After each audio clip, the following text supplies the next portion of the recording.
My brothers, in Islam, in a narration that has been reported by Ibn Abi Hatim, radiallahu anhu, one of the great scholars of the hadith, he reports that Iblis came to Allah subhanahu wa ta'ala. This is before or at the time of him being thrown out of Jannah. At that point, Iblis made a dua to Allah and he said, "Oh Allah, you created me to do fitna on the children of Adam. I have no power on the children of Adam until and unless you allow me to. So grant me the power to cause fitna to children of Adam." So Allah subhanahu wa ta'ala said, "For you is that." Then Shaitan said, "Oh Allah, give me more. Increase me in it." Listen to this. So Allah said, whenever a child of Adam is born, you will have another Shaitan that is also born. Meaning for every human being that exists in this dunya, there will be another Shaitan that Allah subhanahu wa ta'ala allows Shaitan to actually procreate and to have more children. For every child that is born in this dunya, there is another Shaitan that comes into existence as well. Then the Shaitan said, "Oh Allah, increase it for me." And so at that point, Allah subhanahu wa ta'ala said, "For you is the opportunity to flow in the veins of Ibn Adam just like the flowing of blood." So Allah gave him the ability to go into our bodies and play with our minds, to be able to so inconspicuously sound in our mind as if it is our own deep thoughts, but it is actually Shaitan saying his worst and evil words into our mind, whispering into our ears. And then Shaitan said, "Even more, oh Allah, give me even more." And so Allah subhanahu wa ta'ala revealed the verse, "And oh Shaitan, gather your forces, gather your armies, gather your khayl, gather your horses of fire from Jahannam, gather them all, and gather your men, gather the shayateen, which are the knights of the Shaitan, and go and create your hamla, your war upon humanity. وَأَجْلِبْ عَلَيْهِمْ بِخَيْلِكَ وَرَجْلِكَ, and go and destroy them with your forces of evil. Go and attack them. وَعِدُهُمْ, and promise them everything under the heavens and the earth." And then Allah says, وَمَا يَعِدُهُمُ الشَّيْطَانُ إِلَّا غُرُورًا. And whatever Shaitan promises you, it's nothing but a mirage. It's nothing but a dream. It's just facade.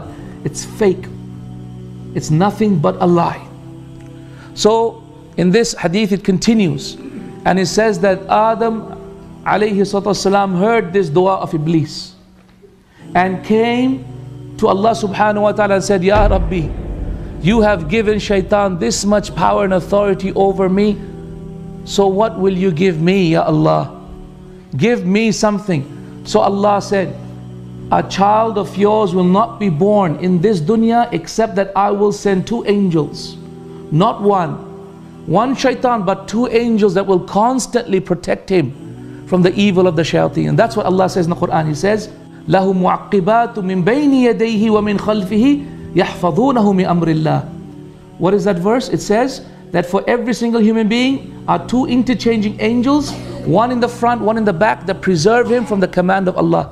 Meaning what? We have 5 angels at any one time. Shaitan has 1 enemy, but we have 5 at any one time. 2 to write down our deeds, 1 on the right, 1 on the left, good deeds, bad deeds. And then 2 more to protect us, 1 from the front, 1 from the back. And they also interchange. And then a 5th one to simply whisper into our ears, "Do good, do good. Say this, say that. Say subhanallah, say alhamdulillah, say la ilaha illallah." And he is our good side. 5 angels. Allahu Akbar. So Adam became happy. And so he said, "Oh Allah, give me more." So Allah subhanahu wa ta'ala told him, "For every bad deed, I will only write 1 bad deed, or I will remove it," meaning I will forgive it. "But for every good deed, I will write 10 good deeds." So he became happy. And he said, "Oh Allah, give me more." So Allah subhanahu wa ta'ala said that I promise you that my forgiveness is forever open until the soul leaves the body. Meaning once the soul is in the body, then Allah subhanahu wa ta'ala's forgiveness is always open. And then Adam alayhi salatu wasalam, our father, asked the 4th time, "Ya Rabbi, zid, give me even more than that."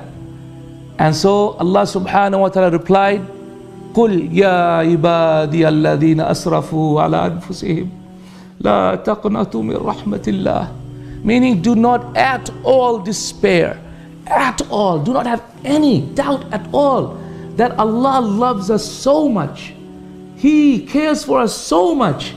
He really wants to be with us in Jannah. He did not create us to punish us at all. Inna Allah yaghfiru dhunuba jami'a. Allah loves to forgive, and He will forgive every single sin, your past, your future, your present, every single sin.